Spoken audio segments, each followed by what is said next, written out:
Good morning, welcome to Telugu capital TV. నేను మీ advocate Sasikanth. ఇవాళ నాతో మా కొలీగ్ అడ్వకేట్ శ్వేత గారు ఉన్నారు. నమస్తే మేడం. మేడం, చాలా మంది డైవోర్స్ కేసెస్లో మనం సహజంగా చూస్తుంటాము.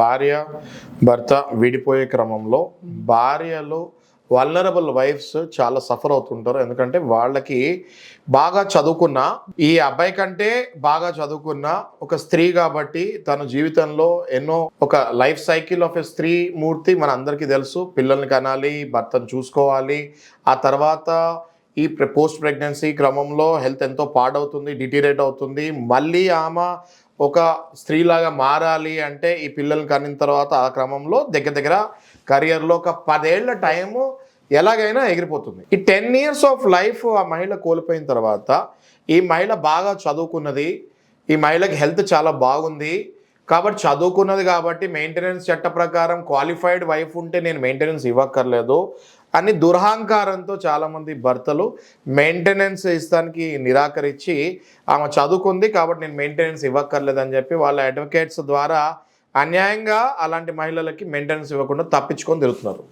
అయితే ఇలాంటి వాటికి చెక్ పెడుతూ ఇటీవల ఒక కోర్టు బ్రహ్మాండమైన సంచలనమైన తీర్పిస్తాం జరిగింది. దాని గురించి మీరు చెప్పండి మేడం. సరే, ఈ కేసు సంబంధించి ఒక very well proper sound family నుంచి, బాగా డబ్బున్న ఫ్యామిలీ నుంచి ఇద్దరు భార్యాభర్తలు వచ్చారు. ఓకే, ఈవిడ కూడా ఒక doctor by profession and husband is also a doctor. ఆయన ఒక ప్రముఖ కార్డియాలజిస్ట్. అయితే భార్య కూడా డాక్టరే. ఇన్ని రోజులు కెరీర్ లూజ్ చేసుకుంది, నేను కాదనట్లేను, కానీ ఈవిడ 2.5 lakhs మెయింటెనెన్స్ అడుగుతుంది, నేను ఇవ్వలేను అని ఆయన హైకోర్టుని అప్రోచ్ అవ్వడము. హైకోర్టు ఆ 2.5 lakhs ఏదైతే లోవర్ కోర్టు ఇచ్చిన మెయింటెనెన్స్ ఉందో దాన్ని తగ్గించి 80,000కి ఇవ్వడం జరిగింది.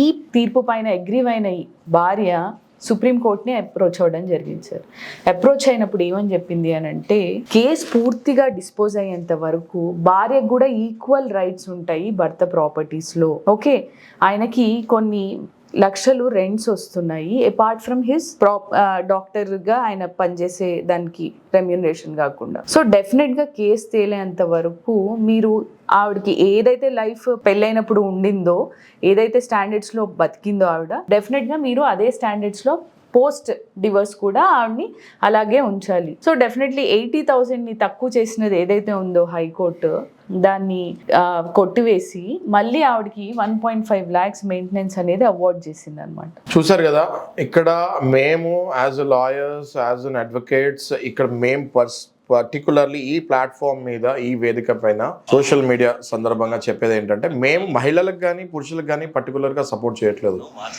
ఎవరి వైపు తప్పు ఉంటే ఆ తప్పుని ఎలా మనం సరిదిద్దుకోవచ్చు, మన హక్కు ఏంటి అని తెలుస్తానికి వీడియోస్ చేస్తున్నాము.